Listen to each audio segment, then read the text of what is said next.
Señor, nuevamente esta noche tenemos ya la oportunidad de poder dar testimonio del Evangelio, la salvación, las buenas nuevas que Dios ha proporcionado a todos los seres humanos. No hay ninguna persona en particular que haya existido, que haya nacido en este mundo, que no haya tenido la oportunidad de ser salvo. Todos, gente pudiente, gente de estatus social muy amplios, otros de estatus social muy bajo, letrados e iletrados, gente con conocimiento, gente sin conocimiento. Todos los seres humanos han tenido la misma oportunidad de ser salvos. Vamos a la carta de los Hebreos, capítulo 9, para que nos ubiquemos ya en lo que estamos tratando de desarrollar en este tema de las conclusiones sobre la persona del Señor Jesucristo. Hebreos capítulo 9, versos 15 hasta el versículo 18. Vamos a leer Hebreos 9, 15 al 18.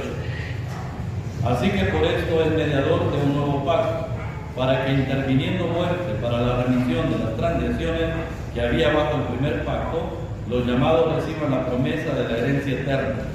Porque donde hay testamento es necesario que intervenga muerte del testador, porque el testamento con la muerte se confirma, pues no es válido entre tanto que el testador vive, de donde ni aún el primer pacto fue instituido sin sangre. Quiere el Señor bendecirnos con su palabra leída.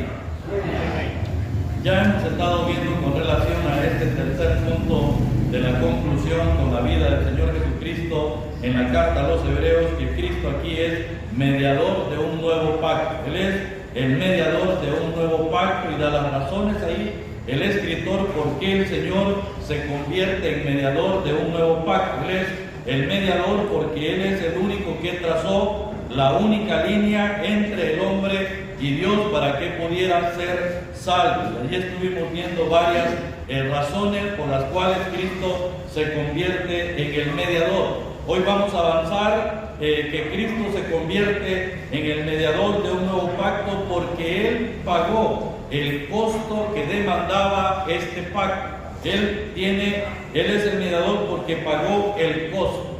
Y vamos a ver el costo del mediador. Bueno, según el versículo dice que fue por intervención divina. El costo del mediador tuvo que ver con la intervención divina.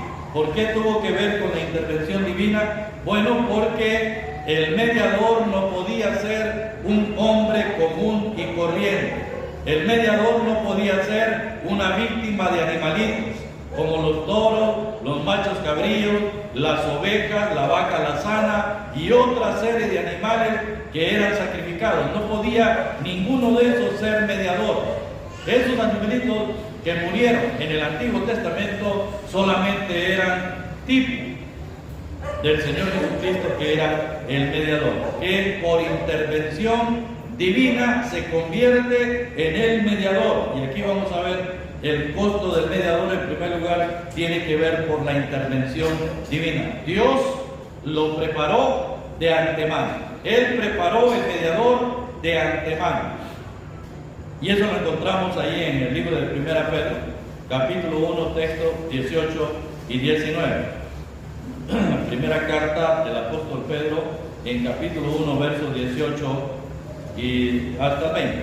Dice: sabiendo que fuisteis rescatados de vuestra vana manera de vivir, la cual recibisteis de vuestros padres, no con cosa corruptible como oro o plata, sino con la sangre preciosa de Cristo, como de un cordero sin mancha y sin contaminación, ya destinado desde antes de la fundación del mundo, pero manifestado en los posteriores tiempos por amor de vosotros. Aquí tenemos que el mediador había sido destinado desde antes de la fundación del mundo, y esa es intervención divina. Dios había preparado la persona, la víctima, el cordero aquí en términos prefigurados con relación al Señor Jesucristo. Dice aquí claramente que fuimos rescatados de nuestra vana manera de vivir, no con cosa corruptible o plata, como oro o plata, sino con la sangre preciosa de Cristo, como de un cordero sin mancha y sin contaminación. ¿Verdad? Y este cordero había sido destinado desde antes de la fundación del mundo. Mire, cuando vemos este versículo, nos damos cuenta que no existía nada de la creación que Dios hizo, ni siquiera nosotros existíamos, pero ya estábamos en la mente de Dios. Ya está. Ya Dios nos miraba. Él nos conoce a nosotros y sabe quiénes somos. Y sabía que Adán y Eva había de ser puestos en el huerto del Edén, pero que también había de fracasar. Dios lo sabía. Eso no le tomó a Dios por sorpresa. Ya sabía que en el programa de Dios en cuanto a la raza humana, el primer hombre y la primera mujer habían de fracasar, habían de pecar, y había destinado ya el cordero. Bueno, fue por intervención divina. Seguimos viendo esto, la intervención divina. Hechos capítulo 2, texto 23. Libro de los Hechos, en capítulo 2 y verso 23.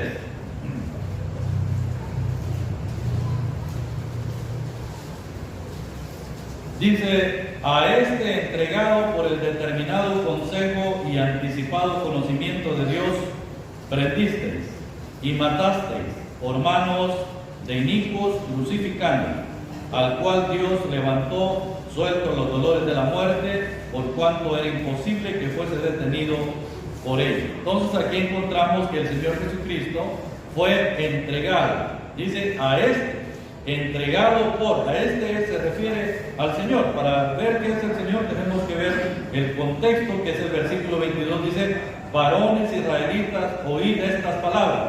Jesús Nazareno, está hablando del Señor Jesús, varón aprobado por Dios entre vosotros con las maravillas, prodigios y señales que Dios hizo entre vosotros por medio de él, como vosotros mismos sabéis. A este, entregado por el determinado consejo y anticipado conocimiento de Dios, prendiste. Entonces, el determinado consejo y anticipado conocimiento de Dios estaba ya en el costo del mediador, como la intervención divina para que fuera entregado y apresado por las autoridades en aquel entonces. Primero las autoridades religiosas y posteriormente muerto a mano de las autoridades romanas. Allí murió el Señor. Pero ese fue el plan de Dios, la intervención divina. También podemos ver que es la intervención divina en 2 Corintios capítulo 5, texto 18. Segunda carta del apóstol Pablo a los Corintios, en capítulo 5, versos 18, 19 y 21. 2 Corintios 5, dice, texto 18: y todo esto proviene de Dios. Note eso, subraya esa frase. Todo esto proviene de Dios, quien nos reconcilió consigo mismo por Cristo y nos dio el ministerio de la reconciliación. Que Dios, otra vez, estaba en Cristo. Dios estaba en Cristo reconciliando consigo al mundo, no tomándoles en cuenta a los hombres sus pecados, y nos encargó a nosotros la palabra de la reconciliación. Verso 21 dice: al que no conoció pecado, por nosotros lo hizo pecado. ¿Quién lo hizo pecado? No conoce pecado, el Señor Jesucristo no conoce pecado, pero alguien lo hizo pecado, para que nosotros fuésemos hechos justicia de Dios en él. Es intervención divina. Dios cargó en su Hijo los pecados del mundo entero. Él no conocía pecado, no conoció pecado, pero los pecados suyos y míos, de la raza humana, fueron puestas sobre él, como si él hubiera sido el pecador, como si él hubiera sido el que cometió adulterio, fornicación, crímenes y todas las detracciones que el ser humano somos capaces de cometer. No conoció pecado, pero lo hizo pecado, por nosotros. Y el verso 19 dice que Dios estaba en Cristo. Verso 18: y todo esto proviene de Dios. Fue por intervención divina, ¿verdad? El costo del mediador fue una intervención divina. No había nadie aquí en la tierra, en el mundo, que llenara las expectativas o los requerimientos del Padre para poder llevar a cabo la obra de salvación, de redención y efectuar así el pacto entre Dios y nosotros los seres humanos. Entonces fue por intervención divina. Romanos capítulo 5, texto 8.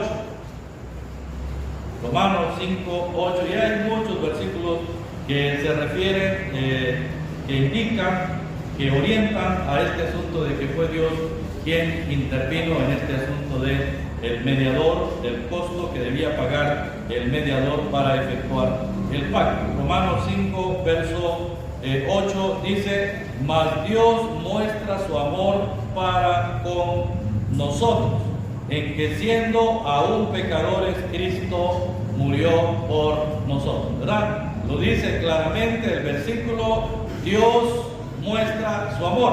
Él mostró su amor para con nosotros, en que siendo aún pecadores, estando en nuestro pecado, bajo la maldición del pecado, Cristo murió por nosotros. Es la intervención divina, y esto concuerda con primera carta de Juan, capítulo 4. Primera carta del apóstol Juan, en capítulo 4, versos 9 y versículos 10. 9 y 10 de primera carta de Juan, capítulo 4. Dice: en esto se mostró el amor de Dios para con nosotros, en que Dios envió a su Hijo unigénito al mundo para que vivamos por Él. En esto consiste el amor, no en que nosotros hayamos amado a Dios, sino en que Él nos amó a nosotros y envió a su Hijo en propiciación por nuestros pecados. Dios nos amó. Y aquí encaja San Juan capítulo 3, texto 16, ¿verdad? De tal manera amó Dios al mundo. Dios amó al mundo, que ha dado a su Hijo unigénito, para que todo aquel que en Él cree no se pierda.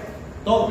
Por eso le digo al inicio, todo aquel, no hay persona que haya venido a este mundo, que haya nacido sobre la faz de la tierra, que haya descendido de Adán, que no haya tenido la demostración del amor de Dios. Dios muestra su amor para con nosotros. De tal manera amó Dios al mundo, que ha dado a su Hijo unigénito, para que todo aquel, usted que está aquí entre nosotros, usted que es hijo de creyente y que no cree que usted puede ser creyente, usted que está entre nosotros, que hace mucho tiempo viene oyendo el mensaje del Evangelio, que piensa que usted tiene todo el tiempo del mundo, no se engañe, no se engañe. Dios le ha demostrado el amor, Dios le ama. Usted no debe meterse en su mente que Dios no lo ama, o esa filosofía humana que dice: si Dios nos amara, ¿por qué existe tanta maldad en el mundo? Si Dios nos amara, ¿por qué no quita todos los delincuentes? ¿O por qué no nos saca ya de una vez? No, a pesar de todo, no es que Dios no nos ame, y tampoco no significa de que Dios se haya apartado de nosotros o se haya hecho un lado. Nosotros los seres humanos hemos apartado a Dios y lo hemos hecho a un lado, pero Dios sigue amando. Él nos sigue amando, tanto que dio a su Hijo. La intervención de la salvación, el costo del mediador, tiene que ver con que Dios nos amó. Sí, si eso no hubiera sido así, fuera difícil, no hubiera oportunidad, no tendríamos ninguna esperanza. El costo entonces del mediador es por intervención divina. Vamos adelante. Viendo ahí el costo del mediador, primero, intervención divina. Segundo, fue por intervención de muerte de la víctima, de una víctima perfecta. Fue por intervención divina, pero también fue por intervención de muerte. El versículo lo dice allí en Hebreos capítulo 9 y texto 15, dice que el texto dice: así que por esto el mediador de un nuevo pacto, para que interviniendo muerte para la remisión de las transgresiones, verá que había bajo el primer pacto los llamados reciben la promesa. Texto 16: porque donde hay testamento es necesario que intervenga muerte del testador. Interviene en la muerte. Aquí es el costo del mediador, tiene que ver con la intervención de la muerte, de la víctima, de la persona, del Señor Jesucristo. Él intervino en la muerte. La palabra intervenir significa participar o actuar en un suceso, un acto o una actividad. Es tomar parte, es participar. La muerte entró en el mundo por un hombre, ¿verdad? Lo dice Romanos capítulo 5, texto 12. Dice que por tanto, como el pecado entró en el mundo por un hombre, así la muerte pasó a todos los hombres por cuanto todos hemos pecado. La muerte se introdujo en el mundo a consecuencia del pecado, pero la muerte vino por el primer hombre, por Adán. Adán murió y después de Adán todos murieron. Solo hay dos hombres en la historia que no murieron. Solo hay dos hombres en la historia que no murieron. ¿Quiénes son? Enoc y el otro, Elías. Pero de ahí de todos se sabe que murieron. Todos murieron, ¿verdad? Entonces la muerte entró en el mundo por un hombre, y ese es Adán. Y la demanda de Dios en cuanto al pecado es muerte. Esa es la sentencia. Está establecido según Hebreos 9:27. Está establecido para los hombres que mueran una sola vez. En Romanos capítulo 6, texto 23 dice: la paga del pecado es la muerte. Es la muerte. ¿Por qué morimos? ¿Por qué estamos bajo la sentencia de la muerte? ¿Por qué la muerte tiene que venir a nuestras vidas? Y somos conscientes de eso. Nos vamos a morir. Nacemos, un niño nace muy bonito, todos nos alegramos con un bebé que viene a este mundo. Pero desde el momento que ese bebé nace para morir. Ya la muerte comienza a demandar su vida, su cuerpo. ¿Sí? Recuerdo muy bien el hermano Luis Beltrán, decía: yo siento que la tierra me llama. Esas frases de él, ¿verdad? La tierra me llama. Es que la tierra nos llama a todos. Del polvo eres y al polvo volverás. De tierra fuimos formados, de polvo, de barro, y en polvo nos hemos de volver. La muerte es la sentencia por ser pecadores. Pero Él intervino en muerte. Él intervino en la muerte porque la muerte, las consecuencias del pecado demandaban la muerte. Y allí el versículo dice, el texto, capítulo 9, texto 16 dice: porque donde hay testamento es necesario que intervenga muerte del testador. Porque el testamento con la muerte se confirma, pues no es válido entre tanto que el testador vive. Cristo era el mediador del pacto. Aquí testamento es el pacto. Es otra forma de referirse al pacto. Y el pacto no podía ser ratificado, establecido, no podía ponerse en vigencia si no era a través de la muerte del testador. Un hombre está a punto de morir, tiene muchos bienes, y antes de morir él llama a un notario y dice: quiero hacer mi testamento. Y en el testamento él deja a quienes deja sus bienes, a sus hijos, o a instituciones, o a cualquier otra persona. Allí reza en el testamento. Pero mientras él está vivo, nadie puede tomar posesión de los bienes que deja este hombre. Es hasta que muere. Es hasta que muere. Lo mismo ocurrió. El Señor era el mediador del pacto, del testamento. Pero mientras Él estaba con vida, el testamento no tenía ninguna vigencia, ningún valor, hasta que Él murió. Fue con su muerte.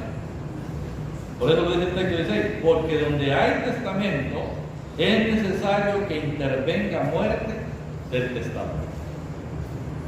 Y el Señor intervino en la muerte para que el testamento tuviera valor, eficacia.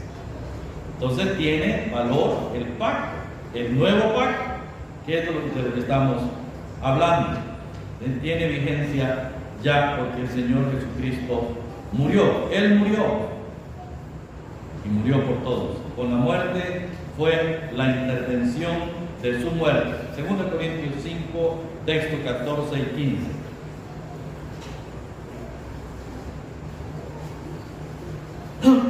Dice, segunda carta a los Corintios 5, 14 y 15, dice: porque el amor de Cristo nos constriñe, pensando esto, que si uno murió por todos, luego todos murieron.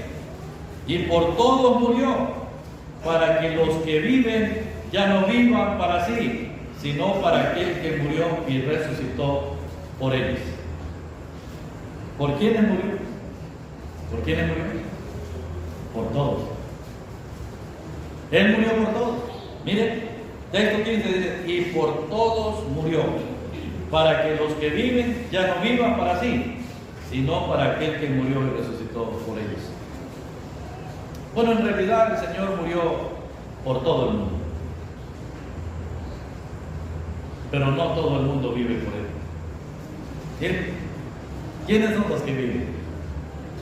Bueno, los que viven espiritualmente son aquellos que hemos reconocido que la muerte de Cristo en la cruz del Calvario fue por nosotros, fue por nuestro pecado.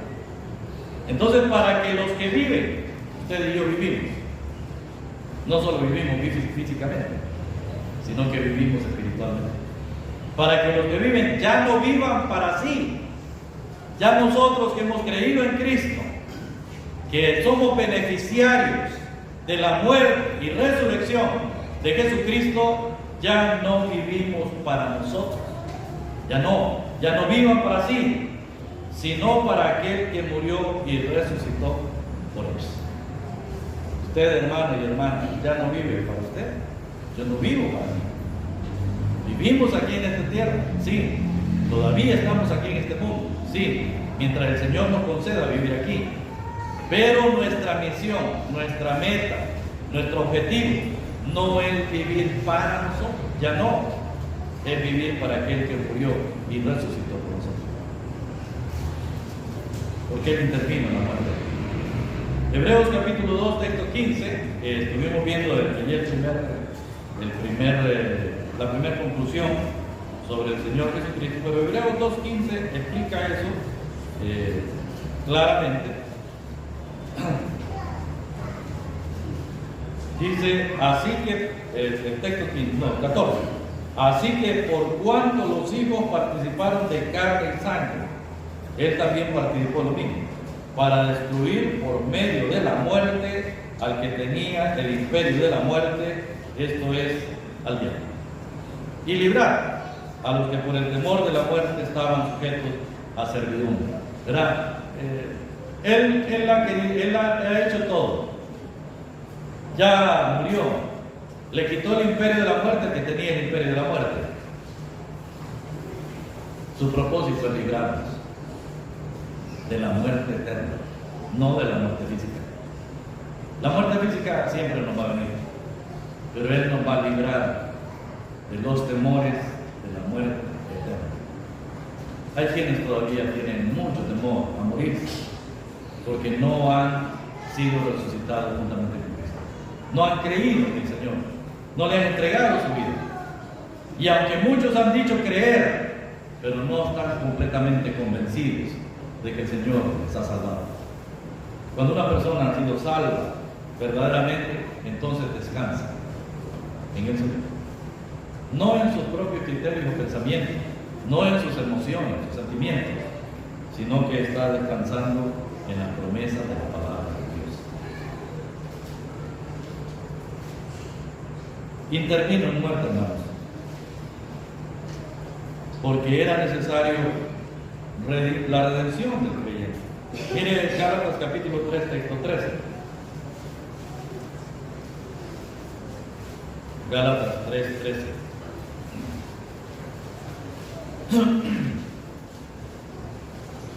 Dice Gálatas capítulo 3, texto 13: Cristo nos redimió de la maldición de la ley, hecho por nosotros maldición, porque está escrito: maldito todo el que es colgado en un madero. Eso de ser colgado en un madero, ¿qué significa? No significa la muerte de Señor. Su sacrificio, su expiación, significa su vituperio, significa que Él fue puesto sobre el altar como aquella víctima en el Antiguo Testamento. Cristo nos redimió de la maldición de la ley. ¿Por qué la maldición de la ley? Bueno, vamos allá a Romanos capítulo 5. Él nos redimió de la maldición de la ley. Romanos capítulo 5, leemos del versículo 12 hasta el versículo 15. Dice: por tanto, como el pecado entró en el mundo por un hombre, y por el pecado la muerte, así la muerte pasó a todos los hombres, por cuanto todos pecaron. Pues antes de la ley, pónganle cuidado a eso, antes de la ley había pecado en el mundo, pero donde no hay ley, no se inculpa de pecado. No obstante, reinó la muerte desde Adán hasta Moisés, aunque los que no pecaron a la manera de las transgresiones de Adán, el cual es figura del que había de venir, pero el don no fue como la transgresión, porque si por las transgresiones de aquel uno murieron no muchos, abundaron mucho más para los muchos la gracia del don de Dios por la gracia de un hombre. Bueno, lo que me interesa acá es que la muerte entró por un hombre y ese fue Adán, y la muerte reinó hasta antes de Moisés sin haber ley. No existía la ley. Eso es lo que dice el texto 13. Pues antes de la ley había pecado en el mundo, pero donde no hay ley, no se inculpa de pecado. No obstante, reinó la muerte desde Adán hasta Moisés. No había ley, pero había muerte. Pero de Moisés hasta la muerte de Cristo existía la ley. Y la ley fue dada para señalar las transgresiones del pecado del ser humano. Claro, dice aquí San Pablo, que donde no hay ley, no se inculpa de pecado. Es decir, Dios tenía otra forma, otra manera para demostrar a los seres humanos su culpa, su pecado. No fue a través de la ley, sino en las épocas de las dispensaciones. Por ejemplo, la conciencia fue un elemento utilizado por Dios para señalar al ser humano su pecado a través de su conciencia. Pero el pecado siempre causó muerte en el ser humano. Siempre. No por la acusación de la ley, sino porque era pecador. Pero la ley reinó desde Moisés hasta Cristo. Y por eso Pablo dice aquí a los Gálatas: Cristo nos redimió de la maldición de la ley, hecho por nosotros maldición, porque está escrito: maldito todo el que es colgado en un madero. Los que murieron antes de la ley que fue dada a través de Moisés, o sea, ¿habrán salvos y habrán condenados? Hay salvos y hay condenados antes de la ley. ¿Por qué? Porque Dios puso conciencia en el ser humano y escribió la ley en sus corazones. Romanos capítulo 2. Romanos capítulo 2, y vemos ahí el versículo 13, desde el 12 leemos. Romanos 2, 12. Porque todos los que sin ley han pecado, sin ley también perecerán. Y todos los que bajo la ley han pecado, por la ley serán juzgados. O sea, Dios tuvo su forma, su manera, su modelo antes de la ley. Con los que pecaron no fueron juzgados por la ley, pero hubo Personas que fueron salvas y personas que fueron condenadas antes de la ley. Y luego sigue diciendo, porque no son los oidores de la ley los justos ante Dios, sino los hacedores de la ley serán justificados. Porque cuando los gentiles que no tienen ley hacen por naturaleza lo que es de la ley, estos, aunque no tengan ley, son ley para sí mismos. Entonces, los gentiles no tenían ley, es decir, cuando Dios dio la ley, no la dio al mundo entero, la dio a los israelitas. Los demás, el resto de las naciones, no estaban bajo la ley, pero habían gentiles que hacían cosas de la ley, aunque estaban sin ley. Y ellos van a ser juzgados de acuerdo a ese razonamiento, a esa actitud, que aunque sin tener la ley, actuaron de acuerdo a la ley. Y los judíos que tenían la ley, y aun con todo y tener la ley, no actuaban de acuerdo a la ley. El verso 15 dice, mostrando las obras de la ley escritas en sus corazones, dando testimonio su conciencia y acusándoles o defendiéndoles sus razonamientos. Por muchos años yo me pregunté, y muchas personas también se preguntan,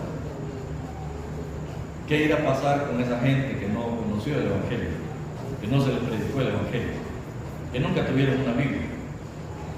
Las tribus que murieron, los nativos aquí, la gente que fue conquistada acá por los españoles, que no conocían, los que murieron antes, ¿cómo van a ser juzgados? Bueno, según el versículo 15, dice, mostrando la obra de la ley escrita en sus corazones. El ser humano tiene la ley escrita en sus corazones, aunque nunca hayan tenido una Biblia, jamás hayan escuchado no matarás, no adulterarás, no codiciarás, pero eso ya es parte de su conciencia y su razonamiento, dando testimonio su conciencia y acusándoles o defendiéndoles su razonamiento. ¿Razonan los seres humanos? Todos los seres humanos razonan. Solamente una persona que no tiene la capacidad mental, que tiene retraso mental, que es conocido como demente, un loco, no puede razonar. Pero de ahí toda la raza humana ha tenido la capacidad de razonar. ¿Qué es el cielo? ¿Quién hizo el cielo? ¿Qué es esos astros que están allá arriba? ¿Qué es eso? Esa bola de luz. ¿Quién la hizo? ¿Por qué se mueven las plantas? ¿Quién hizo eso que sopla? El viento. Todo el ser humano tiene que razonar. Dios le ha puesto razonamiento. Por supuesto. Y el Señor nos ha mandado a nosotros a predicar el Evangelio a las personas. Y el Evangelio ha alcanzado a millones de personas. Ha alcanzado a tribus. Ha alcanzado gentes en diferentes partes del mundo. Hay muchas tribus todavía no alcanzadas. Y no sé si irán a ser alcanzadas. No sé. Pero Dios tiene un trato con ellos. Tiene un trato con ellos. Y también tendrá un trato con nosotros que predicamos el Evangelio, si de repente no lo podemos. Que el Señor nos bendiga por su palabra. Amén.